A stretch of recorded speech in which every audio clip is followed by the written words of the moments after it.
Good morning students. आज मैं आपको साइंस का 17 चैप्टर किशोरावस्था एक्सप्लेन कर रही हूँ। पिछले अध्याय में आपने जंतुओं की जनन क्रिया का अध्ययन किया है। जंतु किस प्रकार जनन करते हैं। जनन क्रिया क्या है, जिसमें जीव अपने ऐसी समान संतति उत्पन्न करता है, वह क्रिया क्या कहलाएगी, जनन क्रिया कहलाती है। विभिन्न क्रियाओं से शरीर की गतिशीलता प्राप्त करके शरीर की वृद्धि करते रहते हैं। ठीक है, देखिए पहले ये क्या था, बेबी था। ठीक है, फिर इसमें वृद्धि हुई, थोड़ा बड़ा हुआ, फिर ये और बड़ा हुआ। ठीक है, फिर क्या हो गया, ये एक युवा, फिर एक वृद्धावस्था। ठीक है, मानव की 3 अवस्थाएं होती हैं, बाल्यावस्था, किशोरावस्था, युवावस्था तथा वृद्धा अवस्था। मानव कुछ नियमों का पालन करके विभिन्न अवस्थाओं से गुजरता है। मानव जैसे जैसे बड़ा होता है उसके शरीर में भी परिवर्तन होते जाते हैं। मानव जननांगों हार्मोन के विषय में जानकारी हमें विज्ञान के द्वारा प्राप्त होती है। शिशु में होने वाले परिवर्तन महत्वपूर्ण भूमिका निभाते हैं, जिनके कारण यह बड़ा होकर एक वयस्क बन जाता है।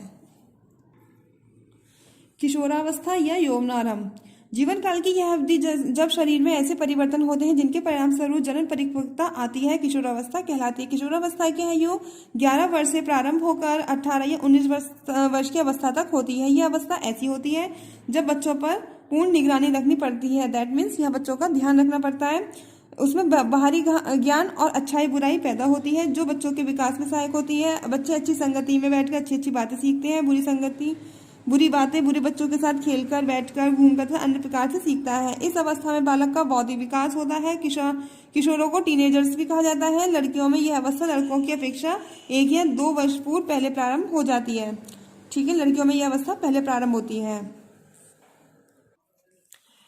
यौवनावस्था में होने वाले परिवर्तन, प्रारंभ में लड़कियां लड़कों की अपेक्षा अधिक तीव्रता से बढ़ती हैं। 18 वर्ष की आयु तक दोनों अपनी अधिकतम लंबाई प्राप्त कर लेते हैं। अलग अलग व्यक्तियों की लंबाई में वृद्धि की दर भी भिन्न भिन्न होती है। कुछ यौवनारंभ में तीव्र गति से बढ़ते हैं और बाद में यह गति धीमी हो जाती है। ठीक है, दैट मीन्स ये पहले तीव्र बहुत जल्दी बढ़े और बाद में क्या हो गया, धीमी हो गई। ठीक है, जबकि लंबाई बहुत कम बढ़ती है। शरीर के सभी अंग समान दर से वृद्धि नहीं करते हैं। यौवनारंभ में होने वाले परिवर्तन, लंबाई में एकाएक वृद्धि यौवनारंभ के समय होने वाला सबसे अधिक दृष्टिगोचर परिवर्तन है। इस समय शरीर की लंबी अस्थियों मीन्स हड्डियां अर्थात हाथ पैरों की अस्थियों की लंबाई में वृद्धि होती है, तब बालक लंबा हो जाता है। स्वर में परिवर्तन, जब बच्चे यौवनावस्था में पहुंचते हैं तो कुछ बच्चों की आवाज में मधुरता, कुछ बच्चों की कड़क आवाज होती है। साधारण सी बात करने में लगता है कि आपस में लड़ रहे हैं, जबकि ऐसा नहीं होता है। यौवनारंभ में स्वर यंत्र या लैरिंग्स में वृद्धि का प्रारंभ होता है। लड़कों का स्वर यंत्र विकसित होकर अपेक्षाकृत बड़ा हो जाता है।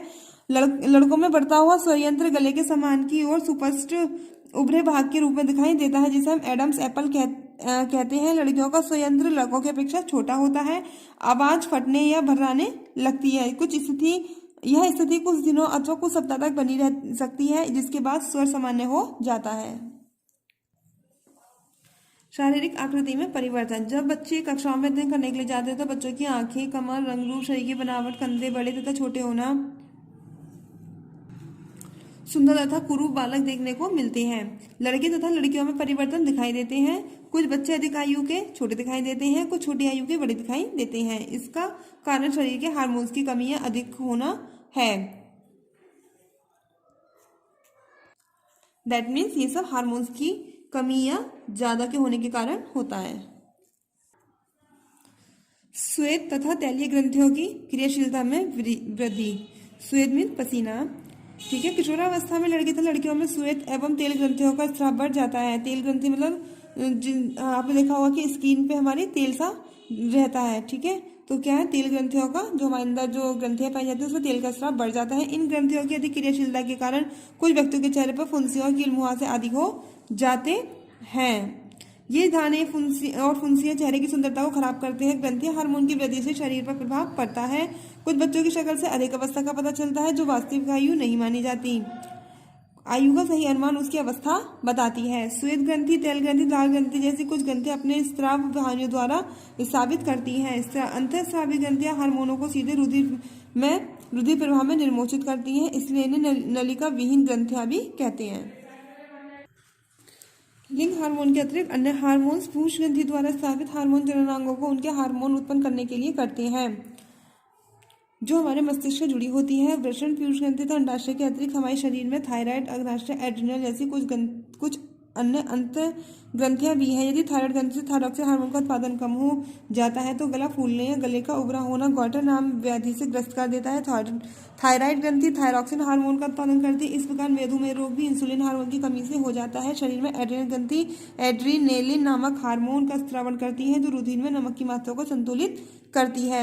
एड्रीनेलिन क्रोध, चिंता, उत्तेजना की अवस्था में तनाव के संयोजन का कार्य करती है। थायराइड तथा एड्रेनल ग्रंथि पुरुष ग्रंथि द्वारा हार्मोन के माध्यम से प्राप्त आदेश के अनुसार ही अपने हार्मोन का स्रावन करती हैं जो व्यक्ति की सामान्य वृद्धि के लिए आवश्यक है। जननात्मक स्वास्थ्य, मनुष्य का कायिक एवं मानसिक विसंगति मुक्त होना ही उस व्यक्ति का स्वास्थ्य कहलाता है। विसंगति मुक्त मीन चिंता, किसी भी बात की चिंता ना होना। किसी भी आयु के व्यक्ति के शरीर को स्वस्थ रखने के लिए संतुलित आहार की आवश्यकता होती है। उसे स्वच्छता एवं सफाई का नियमित रूप से पालन और पर्याप्त शारीरिक व्यायाम भी करना चाहिए। व्यायाम मीन्स एक्सरसाइज। किशोरावस्था में जब शरीर वृद्धि करता है तो उसके लिए उपयुक्त सभी बातें आवश्यक हो जाती हैं। कीट एवं मेढक में जीवन चक्र पूर्ण करने में हार्मोन का योगदान। लार्वा से वयस्क बनने के परिवर्तन को हम कायांतरण कहते हैं। कीटों में कायांतरण का नियंत्रण कीट हार्मोन द्वारा होता है। मेढक में थायराइड द्वारा स्रावित हार्मोन थायरॉक्सिन इसका नियमन करता है। थायरॉक्सिन के उत्पाद के लिए जल में आयोडीन की उपस्थिति आवश्यक है।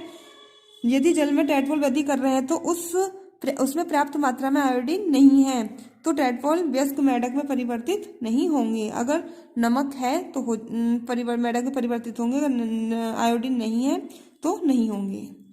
व्यक्तिगत स्वच्छता, प्रत्येक व्यक्ति को सूर्य निकलने से पूर्व दैट मीन्स पहले उठना चाहिए। शौच जाकर दांतों को साफ करके नहाना चाहिए। शरीर पर साबुन का प्रयोग करना चाहिए। किशोरों के लिए श्वेत ग्रंथियों की अधिक क्रियाशीलता के कारण शरीर में गंध आने लगती है।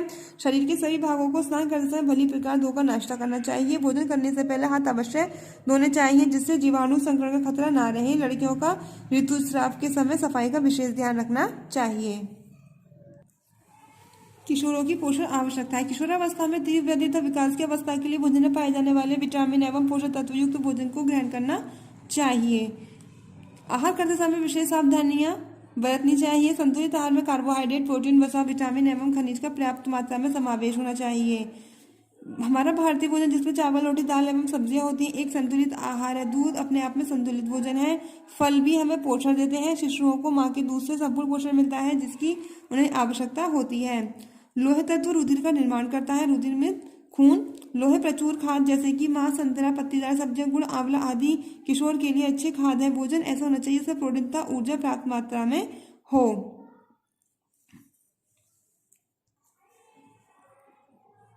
इसमें वसा एवं शक्कर भी शामिल होनी चाहिए जो ऊर्जा प्रदान करते हैं। फल और सब्जियां हमें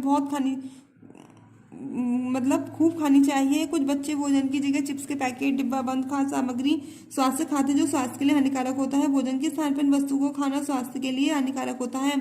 इन वस्तुओं में प्रोटीन तथा पोषक तत्व भी उचित मात्रा में नहीं पाए जाते। गोलगप्पे, टिक्की, तले हुए पकवान भी हमारे शरीर को नुकसान पहुंचाते हैं।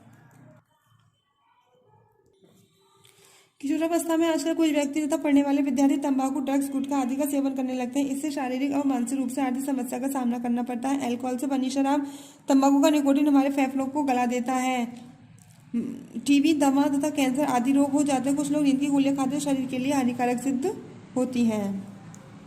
शारीरिक व्यायाम, मनुष्य को प्रातः उठकर सैर करने के लिए जाना चाहिए। ताजी हवा में टहलना, खेलना, व्यायाम करना चाहिए जिससे शरीर में फुर्ती रहती है, स्वास्थ्य अच्छा रहता है। जो लोग खाना खाकर लेट जाते हैं उन्हें पेट की बीमारी हो जाती है। भोजन की पाचन क्रिया सही से काम नहीं करती है। खाना खाकर घर के बाहर टहलना चाहिए क्योंकि अच्छा स्वास्थ्य धन है। आप इस चैप्टर को स्वयं रीड करेंगे, आपको चैप्टर अच्छे समझ में आएगा। Thank you.